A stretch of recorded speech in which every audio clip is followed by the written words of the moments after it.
Is the European Union failing? Discover the truth in this video.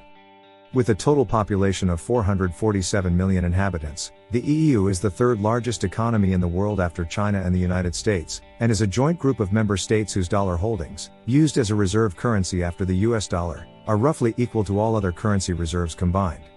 The dollar is so popular that another 6 countries and about a dozen autonomous regions around the world use it, even though they are not actually EU members and have no control over monetary policy decisions.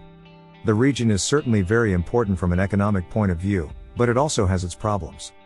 Dear viewers, if you appreciate the video and want to help us grow, we ask you to consider the idea of subscribing to our channel and making a donation to support us. Your support is essential for us and will allow us to continue creating interesting and useful content for you. You can do it here below, through the appropriate buttons, subscribe, and thanks. Free trade in goods, services, labor and currency works best when the participating economies have similar statistics. If one economy is clearly more prosperous than another, it attracts the best talent and investment and becomes the center of a supposedly cooperative EU. Income and wealth distribution in the EU is much more egalitarian than the global average, but since there are few restrictions on the movement of people to live, work and invest and the tendency towards brain drain and capital flight between countries.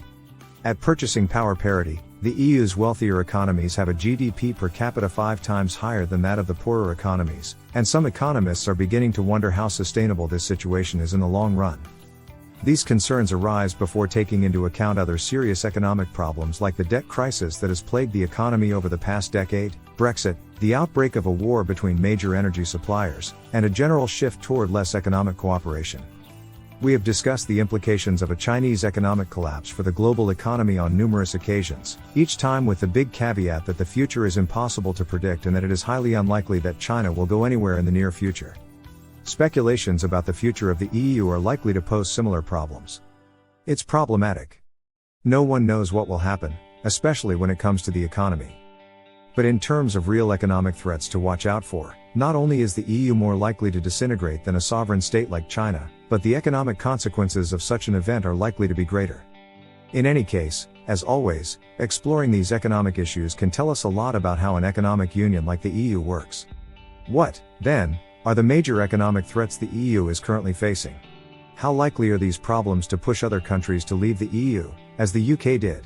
And finally, what does a united Europe mean for the global economy? After answering all these questions, the EU can be included in the Economist's economic rankings. Due to its size, influence, and importance, it's easy to think, especially for younger audiences, that the EU has existed for a very long time, but in reality it's less than 30 years old. On November 1, 1993, the Treaty on European Union was signed by the 12 member states. The plan, outlined in a massive document, called for shared European citizenship, the eventual introduction of a single currency, a coordinated foreign policy, and common police and judicial cooperation.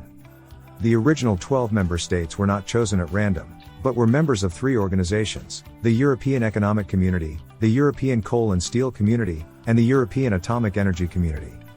While the first 2 communities were incorporated into the functioning of the EU, the Atomic Energy Community remains technically separate today and focuses on research into nuclear safety and development, nuclear arms control, nuclear fusion and other nuclear technologies, in collaboration with other international organizations such as the ESA. Before the European Community, there were 12 groups, such as the Council of Europe and the Western European Union, that would meet with the aim of uniting European countries on the basis of economic cooperation. After World War I, the advantages of a community of diverse European countries with a long history of conflict and a degree of interdependence emerged. After World War II, the development of nuclear weapons and the rise of communist forces in Eastern Europe dramatically increased the desire for unity. The EU struck the right balance. It introduced many of the advantages of a single, unified country while still giving member states the opportunity to develop their own sovereignty. While introducing many of the advantages of a unified country, it left member states with sovereignty, national identity and political autonomy. 1993 was a post-Soviet Union year, and the world was immersed in international trade and economic cooperation. Of course, nothing can be said with certainty, but if the EU had been formed shortly after the end of World War II, it would not have favored the interdependence and cooperation that exists today. There were no modern financial infrastructures that make cross-border business and trade as easy as they are today, travel was much more difficult, and the language barrier was much higher. Global supply chains were not yet widespread, and the economy in general was more self-sufficient, which is important because the EU has policies that facilitate trade between member states and make trade with non-EU countries more difficult.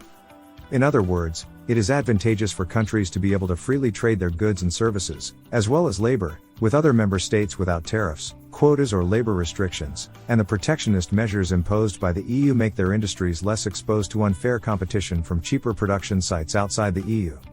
Overall, it is these elements, more than the more visible parts, that sustain the EU. What really matters to member states are the benefits of political cooperation, free movement, a single currency, and the freedom to work across borders. The latter benefits both EU countries, which have access to more skilled workers, and the workers themselves, who have access to job opportunities not only in their countries but across the continent. It should be remembered that the EU is made up of democracies and that national governments decide to remain in or leave the Union based on the will of their citizens, even if their decisions are not necessarily the best in macroeconomic terms. All of these benefits also imply the search for the right balance between centralization and maintaining national autonomy. If the EU were to significantly increase its control over member states, it would simply become more akin to the United States of Europe, which many member states would not like and would leave. If the EU's powers were weakened, it would not be able to manage and enforce the rules necessary to allow member states to obtain these benefits.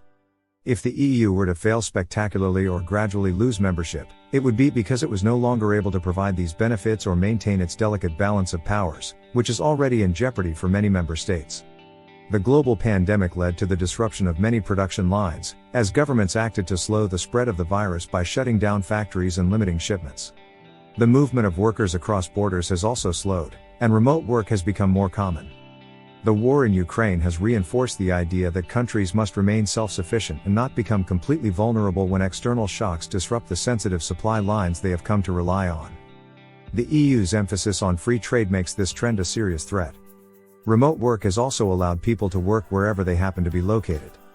Of course, there are many jobs that require physical presence, but most European economies rely heavily on services, a role that can be performed remotely by foreign workers who don't need a visa because they never physically set foot in the country.